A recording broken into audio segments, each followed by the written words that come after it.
The energy from the ring covered Ronan's sword. Our boy quickly took a look at his sword.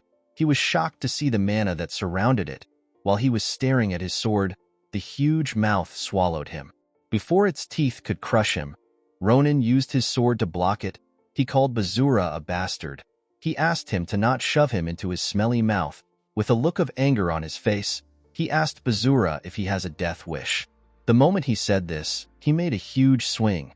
His sword released a green energy that cut through the huge mouth. The energy tore the mouth apart. Bazur did not flinch when he saw this. He simply raised his finger and released some mana. Immediately he did this, another titan head appeared above our boy. It rushed to attack him. Ronan took a stance when he saw this. He jumped up and charged at the monster. When he got close to the monster, he released a large amount of mana and tore through it. The titan head did not stand a chance. Bazur smiled when he saw this. He told Ronan that he is impressive. He told him that his attack was a little rough on the edges, but it was not a bad response. Bazur decided to take another approach.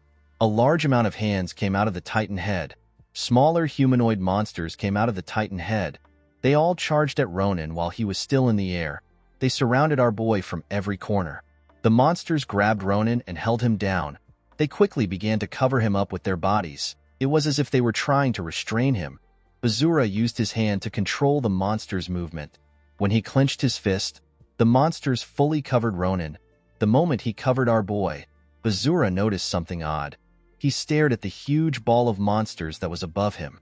While he was looking at it, our boy managed to cut through the monsters with his mana. He also fired an attack at Bazur. Bazur laughed and stood up when he saw the attack. He released his dark mana and used it to form a bow and arrow. With a smile on his face, he told our boy that he expects this much from him. The moment he said this, he fired his huge arrow at Ronan's attack. When his arrow touched Ronan's energy, it caused a huge explosion. It was as if the energy of his arrow swallowed Ronan's attack. Our boy used his hand to cover his face due to the scale of the explosion. Bazur smiled when he saw what happened. He said that this is nice. He raised his hands and said that it is very nice. With a creepy smile on his face, he asked Ronan to show him more. He asked him to show his potential. Immediately he said this. A huge phoenix passed through the dust and charged at him.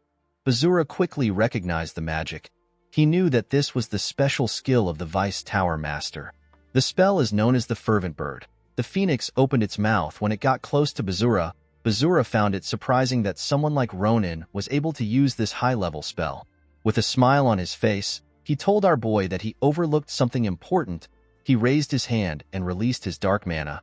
He reminded Ronan that the owner of the body is someone who is at the pinnacle of fire magic. He said that petty tricks like this are meaningless. He used his magic to burn through the spell.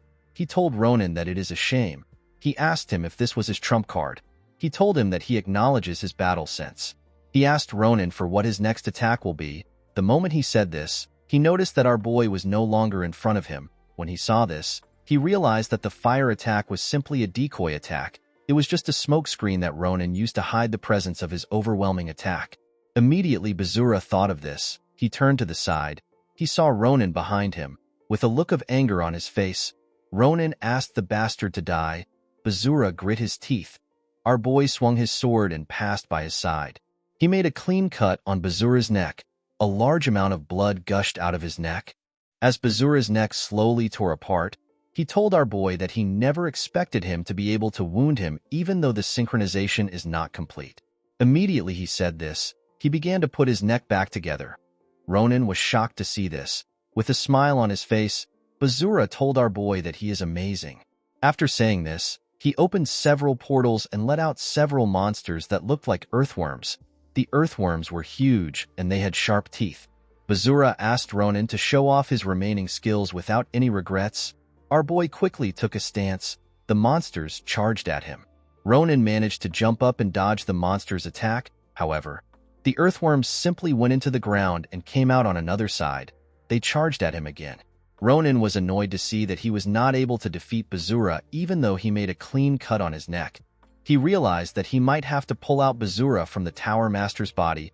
He raised his sword and tore the monsters apart. He said that the situation is getting annoying.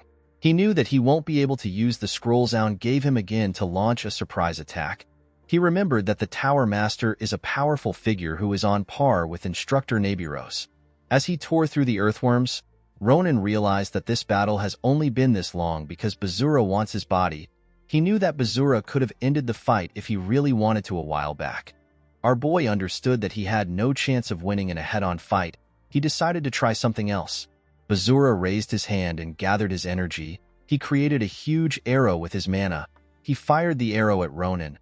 When our boy saw the arrow coming at him, he put his sword down and let down his guard. Bazura was shocked to see this. He could not believe that Ronan was letting the attack get close to him. Before the arrow could stab Ronan in the neck, Bazura dispelled it. Our boy realized that this was a method he could use. Bazura asked Ronan about what he is doing. With a look of anger on his face, he asked our boy if he knows what his foolishness would have cost him. He told him that he is crazy for trying to lay hands on the body that will be the beginning of his grand journey. Ronan pushed his sword into the ground. He told Bazura that he is shameless. He said that someone might think his body always belonged to him. He explained to Bazura that he is now certain that he has no intention of killing him. Bazura was startled when he heard this. Ronan picked up a small piece of wood.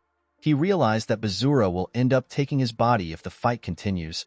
Our boy stabbed himself with the wood. He said that he will rather die. Bazura was annoyed to hear this. He asked Ronan to stop acting arrogant when he is not capable of taking his life. He asked him if he believes that such tricks will work on him. He advised Ronan to not take the little mercy he showed him as an opportunity to do something more. He assured him that he can easily heal him. Ronan referred to him as the infamous book and asked him to stop yapping. He reminded him that he dispelled his magic as if it was the end of the world.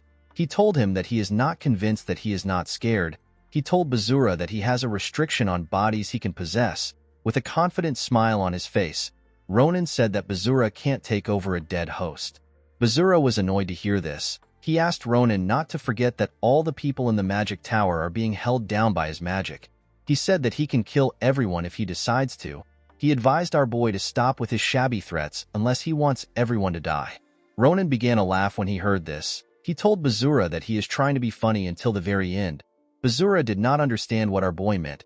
Ronan referred to him as Glassface. He asked him if he takes everyone to be an idiot. He told him that he has seen guys like him several times. He said that he already knows what is going to happen from his annoying face and tone. Ronan told the bastard that he was never going to spare those people whether he offered his body or not. He told Bazura that he is free to do as he wishes. Bazura was shocked to hear this.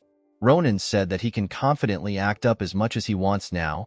He dragged the wood on his arm. With a smile on his face, he told Bazura that he will give him a hard time before he loses. He said that he will do things the way he wants. He asked Bazura to simply watch quietly to see if he is bluffing. He assured him that he will give him a memory that he will never forget. Bazura could not believe what he was seeing. He assumed that Ronan was just a lucky child born with an excessive amount of talent.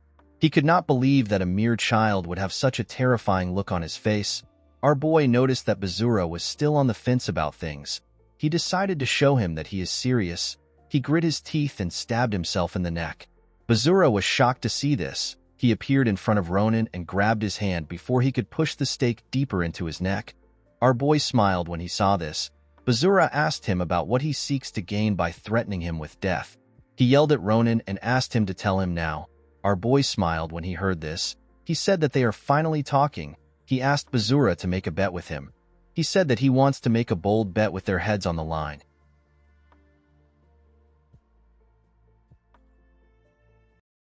Guys, we have come to the end of our video. If you guys want more of this recap, let me know in the comments section. Don't forget to like and smash that subscribe button for more recaps. See you guys later.